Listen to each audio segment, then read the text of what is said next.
মূল বিষয় হলো as-salihat, নেক আমল। আখিরাতের পুঁজি হলো নেক আমল, আখিরাতের সম্পদ। ওমা হাদিহিল হায়াতুদ দুনিয়া ইল্লা লাহবুন ওয়া লাইব।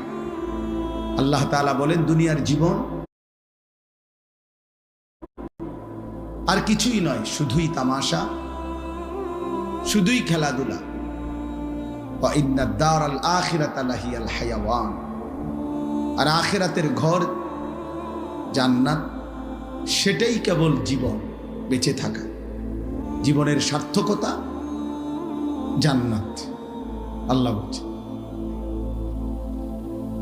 কুরআনুল কারীমে, আল্লাহ বলেন ফামান যুহজিহা আনিন নার ওয়া উদখিলাল জান্নাহ ফাকাদ ফাযা।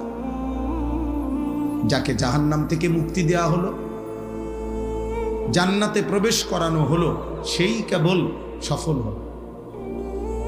আমাল হায়াতুদ দুনিয়া ইল্লা মাতাউল গুরুর। বাকিটা দুনিয়ার জীবন আল্লাহ নিজেই বলছেন ধোঁকা, মাতাউল গুরুর, ধোঁকার সামগ্রী, প্রবঞ্চনা, ধোঁকা।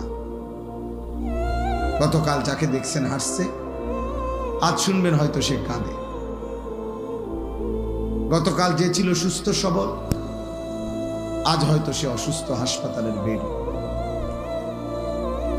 গতকালকে যে ক্ষমতার উচ্চ পদে ছিল, আজ সে পথে পথে ঘুরে। এরকম। তাহলে এই জন্য দুনিয়ার সবকিছু ধোঁকা। আল্লাহ নবী সাল্লাল্লাহু আলাইহি ওয়াসাল্লাম বলেন আদ-দুনিয়া মালউনা ওয়া মালউনুন মা ফিহা। দুনিয়া পুরাটাই অভিশপ্ত এবং দুনিয়ার সবকিছুই অভিশপ্ত, চারটি জিনিস ব্যতীত। নবীজি বলছেন চারটি জিনিস দুনিয়াতে অভিশপ্ত নয়।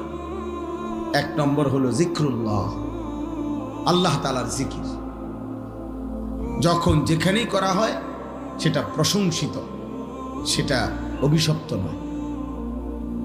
ওয়ামা ওয়ালাহু, যত আমল, যত ইবাদত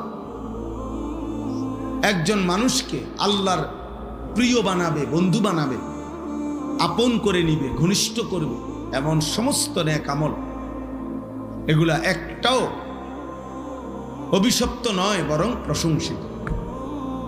জিকির, তেলাওয়াত, দান, সাদাকা, ওযু, নামাজ, হজ, উমরা, রোজা, ঈদ, কুরবানি, ইতিকাফ,